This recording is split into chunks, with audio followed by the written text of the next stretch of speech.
আজকের ক্লাসে আমি চ্যালেঞ্জ করে বলবো দ্য স্বামী অ্যান্ড মাদার ওয়ার্শিপ তোমাদের কাছে জল হয়ে যাবে।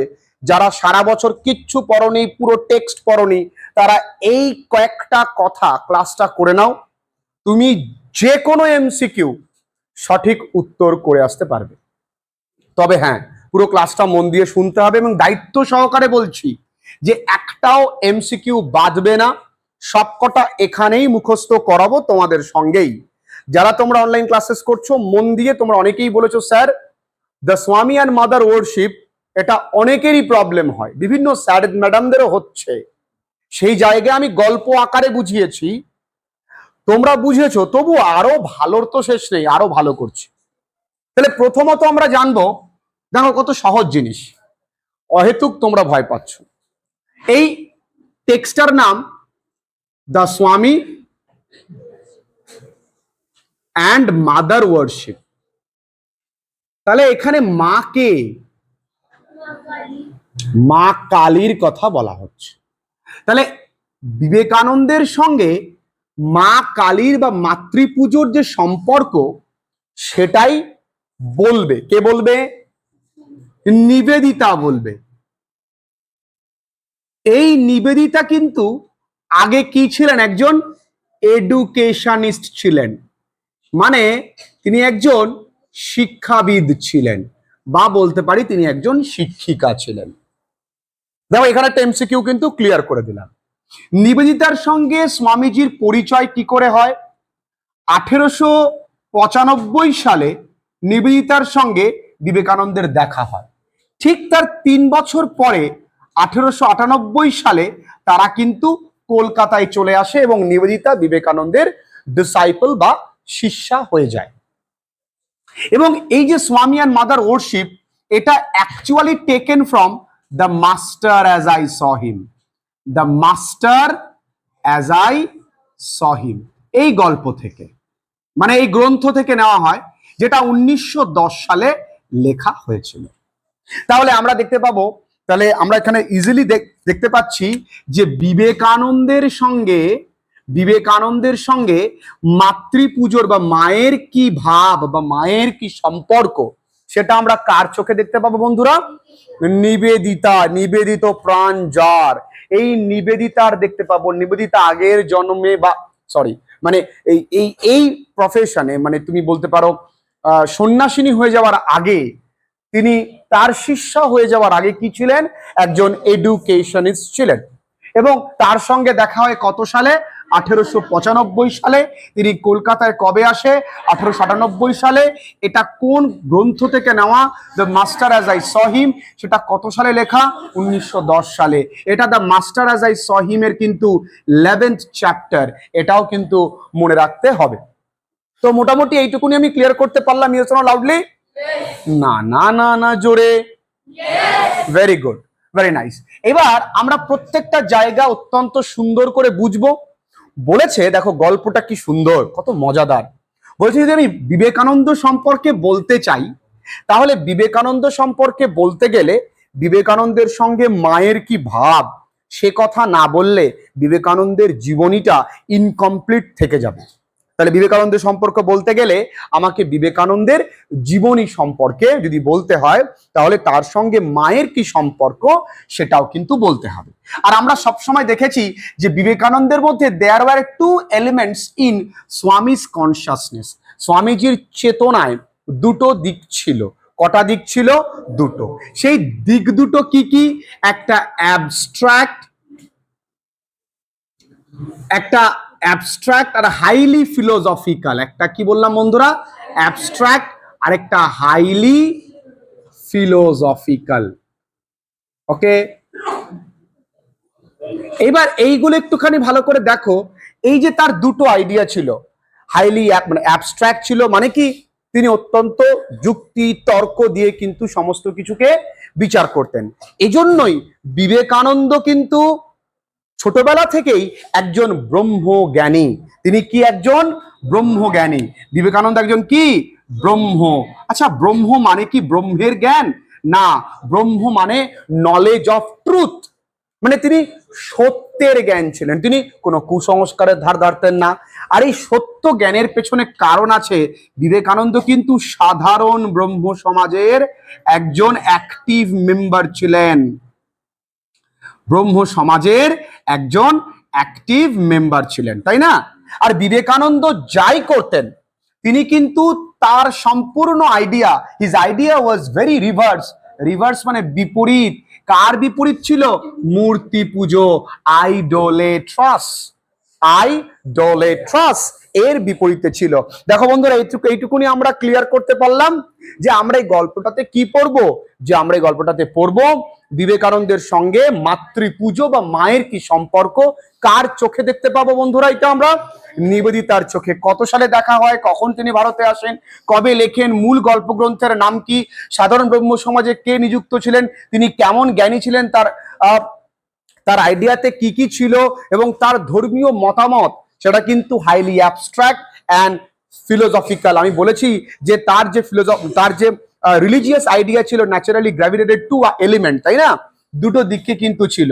এবং তিনি মাত্র 8 বছর বয়সে, only at the age of 8, তিনি কিন্তু নিজেকে সমাধিস্থ করতে পারতেন।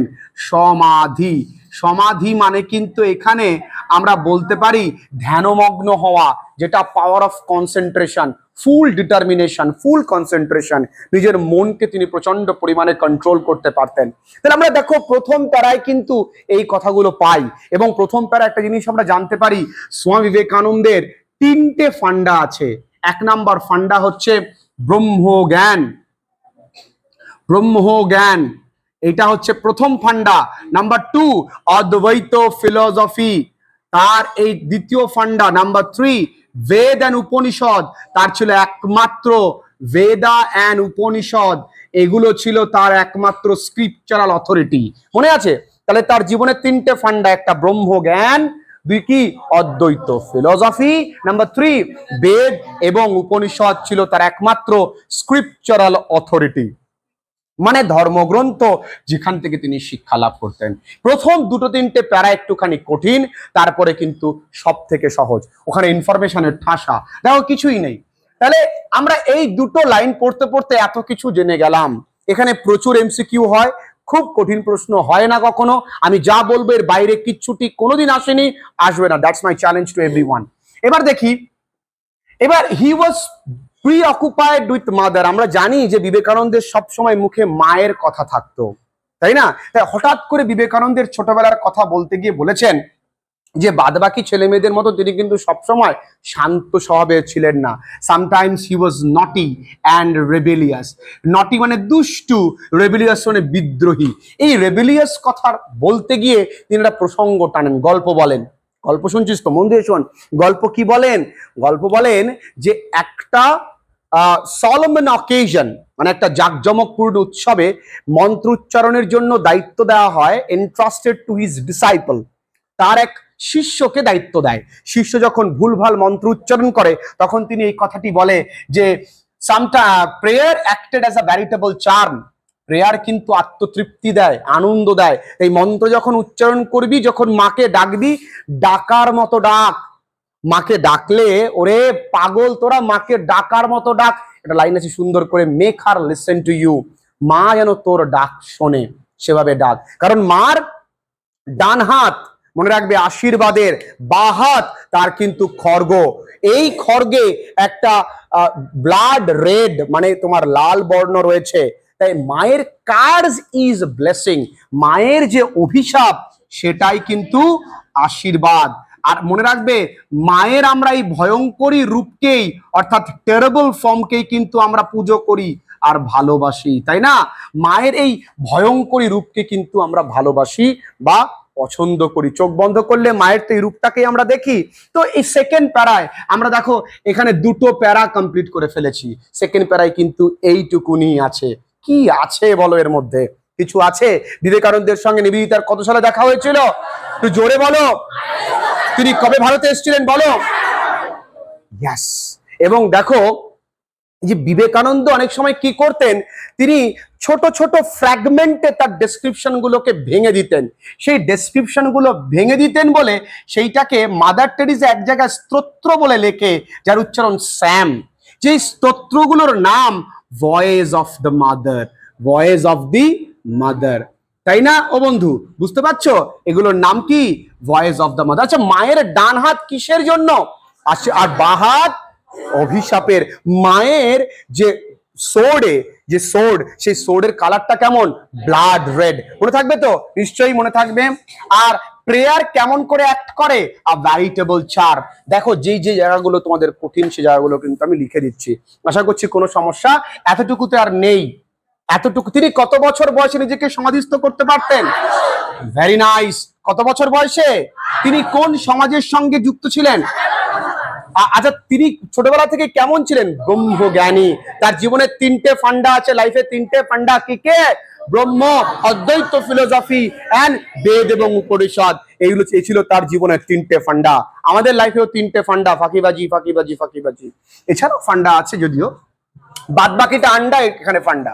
আচ্ছা, এবার আমরা দেখতে পাই বিবেকানন্দ দুটো জিনিসকে সবসময় কন্টেম্প্ট করতেন। He had whole hearted contempt of two elements. First one is squeamishness and mawkishness. Squeamishness মানে কি? খুঁতখুঁতানি। আর মকিশনেস মানে কি? ন্যাকামি। ওকে, আচ্ছা, তিনি ন্যাকামিকে ঘেন্না করতেন, যা বলবে স্ট্রেইট ফরওয়ার্ড বলবে। একদিন নিবেদিতা বিবেকানন্দকে প্রশ্ন করে, আচ্ছা কি বিষয়ে প্রশ্ন করে? অ্যানিমাল স্যাক্রিফাইস, যে আমরা কেন পশু বলি দিই। তখন বিবেকানন্দ খুব স্পষ্টতই বিরোধিতা না করে উত্তর দিয়েছিল এবং প্রসঙ্গ টেনেছিল বুচার অ্যান্ড স্লটার হাউস, অর্থাৎ কাদের? কসাই এবং কসাই খানার, তাদের প্রসঙ্গ টেনেছিল। আসলে আমরা মানুষ নিজের স্বার্থের জন্য ঈশ্বরের নাম দিয়ে সেই কাজগুলোকে করি, তাই না? আমাদের নিজেদের ভুক মেটানোর জন্য আমরা সেই কাজগুলো ঈশ্বরের নাম দিয়ে করি। ভগবান প্রসাদ খায় না, তোমার কোনো ক্ষমতা নেই ভগবানকে খাওয়ানোর। কারণ মা কিন্তু, মনে রাখবে, ইনকারনেশন অফ সোর্ড, মানে ভয়ঙ্করী রূপে রয়েছে। মা কেন ভয়ঙ্করী রূপে রয়েছে? মা যেমন ভালোটাতে বর্তমান, তেমনি মা কিন্তু খারাপটাতেও বর্তমান বা খারাপটাতে বিদ্যমান। যেমন আমরা বলতে পারি mother is equally in evil, terror, সরো, অ্যানিহিলেশন। অ্যানিহিলেশন মানে কিন্তু ডিস্ট্রাকশন। যেমন আমরা তার প্রসঙ্গ টেনে বলেছিলাম mother is in volcano, earthquake, মানে আগ্নেয়গিরিতে রয়েছে, ভূমিকম্পে রয়েছে। তাই তিনি আমাদেরকে মূর্খ বলেছেন যে ওহে মূর্খ, তোমরা মাকে মাল্যদান করে, অর্থাৎ মাকে মালা পরিয়ে, তোমরা যে মাকে মালা পরিয়ে এত ভক্তি শ্রদ্ধা দেখাচ্ছ, সেই মায়ের ভয়ঙ্করী রূপ দেখে আবার পিছিয়ে আসো। You are fools. তোমরা কি? তোমরা বোকা। মা যেমন ভালোটাতেও আছে, মা তেমনি খারাপটাতেও আছে। আরো একটা কথা বলেছিলেন, এই যে পশু হত্যার প্রসঙ্গ টানতে গিয়ে তিনি বলেছিলেন যে উই আর মেয়ারলি শপকিপিং। এই টার্মটাও কিন্তু খেয়াল রাখবে, আমরা কিন্তু দোকানদারি করছি। পশু হত্যা বা নরবলি দিয়ে আমরা কি বলি? মা তুমি আমাকে এইটা পাইয়ে দাও, আমি তোমাকে ওইটা দেব। তোর ক্ষমতা আছে মাকে দেবার, তাই না? আমরা তো এমনটাই বলি। তো দিস ইজ কল্ড শপকিপিং। 2 টাকা দিলাম, 2 টাকার চানাচুর কিনলাম। সো এটা তো শপকিপিং, এটা তো দোকানদারি না, এই জন্য এটাকে শপকিপিং বলা হচ্ছে। তো এই বিবেকানন্দের সঙ্গে নিবেদিতা একবার অমরনাথ যাত্রা করেছিলেন, মনে আছে? অমরনাথ যাত্রা থেকে ফিরে আসবার সময় বা ফিরে আসবার পর তিনি কিন্তু মাতৃপুজোর প্রতি নিজেকে নিবিষ্ট করেছিলেন। she dedicated herself to mother worship, তাই না?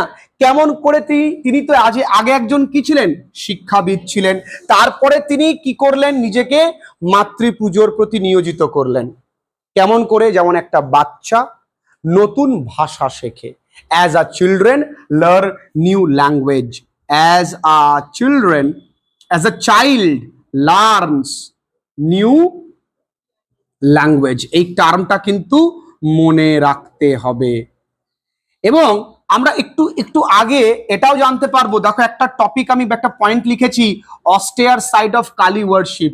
নিবেদিতা কিন্তু বিবেকানন্দ এবং বিবেকানন্দের অন্যান্য ডিসাইপলদের কাছ থেকে মাতৃপুজোর সাদামাটা দিক, যে মাকে ভালোবাসতে গেলে আড়ম্বারিতার প্রয়োজন হয় না, সাদামাটার দিকটাও কিন্তু অস্টেয়ার মানে কি খুব সাদামাটা দিক, কালী ওয়ার্শিপের সাদামাটা দিকটা, বা খুব একদম নিছক খুবই সহজ সরল পুজোটা তিনি শিখেছিলেন এবং তিনি ধীরে ধীরে মাতৃপুজোর প্রতি নিয়োজিত হয়েছিলেন, যেমন একটা বাচ্চা শিশু নতুন করে কোনো ভাষা শেখে।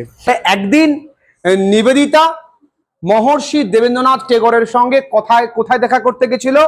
জোড়াসাঁকোর কোন একটা সেক্লুজিয়ান প্লেস, অর্থাৎ সেক্লুজন মানে কি? কোনো নীরব নির্জন জায়গায়। সেখানে তিনি মৃত্যুকে খুব কাছে থেকে যে উপলব্ধি করেছেন সেইটা তিনি কিন্তু বিবেকানন্দের সঙ্গে শেয়ার করলেন। আর এই গল্পের একদম মানে চরম যে অনুভূতি, আমাদের জীবনের চরমতম অনুভূতি কি? যে our life is nothing but a dream. আমাদের জীবন কি একটা is nothing but a dream. আমাদের জীবন কিন্তু একটা স্বপ্ন, এটা তিনি উপলব্ধি করেছিলেন। তো বিবেকানন্দে যখন এই কথাটি বললেন তখন তিনি একজনের কবিতার প্রসঙ্গ টেনেছিলেন। সে কে? সে হচ্ছে কলোনেল হেইজ পোয়েম গার্ডিয়ানস এঞ্জেল, এর প্রসঙ্গ টেনে বলেছিল।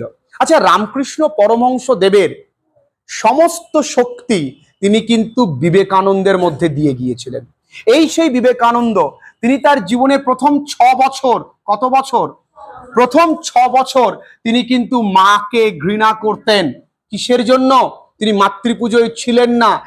He had হ্যাট্রেড towards mother worship.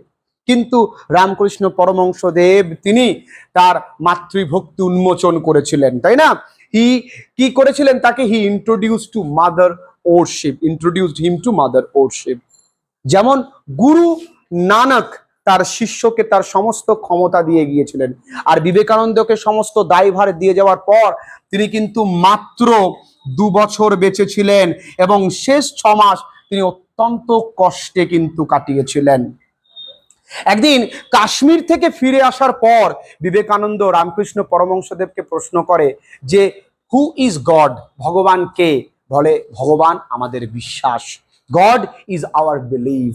আমরা যে মূর্তি প্রদান করি, যে মা কালীকে দেখতে এমন, শ্রীকৃষ্ণকে দেখতে এমন, it is completely based upon our belief system, our thought, our supervision. আচ্ছা, ভিশন বলতে গিয়ে মনে পড়লো বিবেকানন্দ কিন্তু সিস্টার নিবেদিতা কিন্তু মা কালীকে বলেছিল যে ভিশন অফ শিবা, তাই না? ভিশন অফ কি? শিবা। আর বিবেকানন্দ বলেছিল একদিন আসবে এই পৃথিবীতে সবাই মায়ের পুজো করবে। আরো বেশ কিছু কথা কিন্তু তোমাদের মনে করিয়ে দিই আমি একটুখানি, যে বিবেকানন্দ যখন এই মাতৃপুজোর কথা বলছিল যে আমাদের এই পৃথিবীতে সবাই কিন্তু একটা ফেমিনিজম, একটা নারী শক্তির টান অনুভব করে। সবটাই একটা নারী শক্তি। তুমি জন্মগ্রহণ করেছো একটা নারী শক্তি দ্বারা। এই পৃথিবীতে অসুর বধ হয়েছিল কার? নারী শক্তি দ্বারা। যখন কোনো বিপদ আসে আমরা সবার আগে নারী শক্তির কাছে শক্তির জন্য প্রার্থনা করি। So respect the girls, respect women. মহিলাদের বা নারী শক্তিকে সম্মান করতে হবে, কারণ তোমার মাও একটা নারী, তোমার বোনও একটা নারী। আর আমরা যত দেবদেবী দেখি তার ম্যাক্সিমাম কিন্তু মাকে সম্মান করাটুকু আমাদের কিন্তু উচিত। তাই বলে যে আমরা ইম্পার্সোনাল গডকে আমাদের আইডিওলজি, আমাদের চিন্তা ভাবনা দিয়ে আমরা পার্সোনালাইজ করি, ব্যক্তিত্ব আরোপ করি, তাই না? তাই তো আমরা একদম শেষ যে আমরা জানি যে he use to hate Kali, কথাটুকু বলেছিলেন। বিবেকানন্দ কিন্তু একটা খুব ভালো দিক আছে, তিনি কখনোই তার আইডিয়াকে কখনো অন্যের ওপরে চাপিয়ে দিতেন না। He did not impose his conceptions on others. তার শিষ্যদের ওপরে তার আইডিয়াকে, ধরো আমি মাকে খুব ভালোবাসি, তুমি দেখা গেল শিব ঠাকুরের ভক্ত, আমি তোমাকে জোর করে শিব ঠাকুরের প্রতি তোমাকে বিমুখ করে মায়ের ভক্তিটাকে তোমাকে চাপানোর চেষ্টা করলাম। এভাবে কখনো হয়? আমরা অমরনাথ গল্পে দেখব যে যখনই হিন্দু মুসলমানদের মধ্যে একটা তারা ডিসক্রিমিনেশন খুঁজে পায়, তিনি কিন্তু তর্কে খুব চট করে যায়নি, তিনি তাদেরকে বোঝাতে চেয়েছিলেন তার আইডিওলজি দিয়ে। ক্লিয়ার করতে পারলাম তো? এবং এই স্বামী বিবেকানন্দের সঙ্গে মায়ের যে কনভারসেশন, বিবেকানন্দের সঙ্গে নিবেদিতার যে কনভারসেশন, সেটা একটা যুগের সঙ্গে তুলনা করেছে। এটা একটা যুগের সঙ্গে তুলনা করেছে। এবং সবার শেষে এই পুরো টেক্সটার শেষে আমরা একটা কথাই জানতে পারি, আমাদের জীবন কিন্তু is nothing but a dream. আমাদের জীবন একটা স্বপ্নের মতন। আমাদের জীবন আমরা এসছি, কয়েকটা দিন কাটাবো, তারপরে চলে যাব। তাই আমরা প্রত্যেক দিন যখন সকালবেলা ঘুম থেকে উঠবো, ঈশ্বরকে ধন্যবাদ জানাবো যে হে ঠাকুর, thanks for enjoying one more day. আরেকটা দিন দেবার জন্য তোমাকে ধন্যবাদ। কারণ ঘুমটা আমাদের হাতে, কিন্তু ঘুম থেকে ওঠাটা কিন্তু আমাদের হাতে নেই। ঘুম থেকে ওঠাটা উপরওয়ালার হাতে। তাই এত অহংকার, এত দর্প, এত এত গর্ব, কোনো কিছুর মূল্য নেই। ঈশ্বর চাইলেই তোমাকে ধনী থেকে গরিব বানাতে পারে, আবার গরিব থেকে তোমাকে ধনী বানাতে পারে। Whatever you have and whatever you are doing, যা তুমি করছো, যা তুমি আছো, you have to be very grateful towards God. পুরো টেক্সটটা কি খুব কঠিন লাগলো? দেখবে, underlying egoism relates to worship the kind God. মানে কি লাইনটা? আমাদের মনে একটা ইগোইজম আছে যে আমরা মাকে পুজো দিচ্ছি, যে মা তুমি আমার মনের বাসনা পূর্ণ করে দাও, তোমায় আমি 5 কেজি বাতাসা দেব। তাহলে মা কি তোমার বাতাসা খাওয়ার জন্য বসে রয়েছে? কে তুমি বাপু? কে হে তুই? কে রে তুই মাকে বাতাসা খাওয়াবি? তাহলে আমাদের এখানে কি পরিমাণ ego! Even we start comparing, যে মা কালী ভালো না, ওই ঠাকুর ভালো, ওই ঠাকুর ভালো না, সেই ঠাকুর ভালো। এই যে ইগোইজম, এই যে ক্ষীণমন্যতা, এই ক্ষীণমন্যতার কারণে আজকে আমাদের পৃথিবীর অবক্ষয়, তাই না? তাই দেখো, প্রত্যেকটা জায়গা কিন্তু আমি তোমাদেরকে ক্লিয়ার করে দিয়েছি। এই পুরোটা গল্পে আর কিছু আছে? কিচ্ছু নেই। কি কঠিন মনে হলো? আর গল্পটা কি কঠিন মনে হলো? দেখো, প্রত্যেকটা এমসিকিউ তোমরা এখন ইজিলি পারবে। চট করে 2-4টে প্রশ্ন ধরি। আচ্ছা, বিবেকানন্দকে সমস্ত দায়িত্বভার দিয়ে যাওয়ার পর স্বামী রামকৃষ্ণ পরমহংসদেব কতদিন বেঁচে ছিলেন? বলো, কতদিন? তিনি কত মাস? খুব। বিবেকানন্দ বিবেকানন্দ স্বামীজিকে ভগবান সম্পর্কে জিজ্ঞাসা করেছিল কোথা থেকে ঘুরে আসার পর? কাশ্মীর থেকে। অমরনাথ থেকে আসার পর কে নিজেকে মাতৃপুজোর প্রতি নিয়োজিত করেছিল? নিবেদিতা কেমন করে নিজেকে মাতৃপুজোর প্রতি, as a child learns new language, তাই না? যেমন করে। আচ্ছা, যখন তারা কার সঙ্গে দেখা করতে গেছিল? দেবেন্দ্রনাথ টেগোর কোথায় থাকতো? জোড়াসাঁকোর কেমন জায়গায় থাকতো? সেক্লুশন, নির্জন জায়গায় থাকতো। যখন মৃত্যু সম্পর্কে প্রসঙ্গ টানেন, তিনি একটি কবিতার কথা তোলেন। সেই কবিতার নাম কি? Colonel Hay's guardian's angel. আরো একটি কথা তোমরা মনে রাখবে, যে হাফ সলিলকি কি? হাফ সলিলকি মানে অর্ধ স্বগত উক্তি। তিনি নিজের আপন মনে না মাঝে মাঝে বিড়বিড় করে কিছু বলে দিতেন। আর বিবেকানন্দের এই মাতৃপুজোর প্রতি কথাগুলোকেই বলা হয় স্যাম। সেই স্যামটার নাম কি? ভয়েস অফ দ্য মাদার, তাই না? আমরা গীতা থেকে কিন্তু শেষ একটা কথা পাবো। গীতার শেষ একটা কথা আমরা জানি, সেটা কি? যে not verily by avoiding action can a man rise to inaction. এই কথাটা আমরা মনে রাখবো, যে not verily by avoiding action can a man reach to inaction. মানে আমরা কোনো কাজকে উপেক্ষা করে আমরা বসে থাকতে পারি না। আমাদের সমস্ত কাজ, বিপদ যাই আসুক না কেন, you have to face it.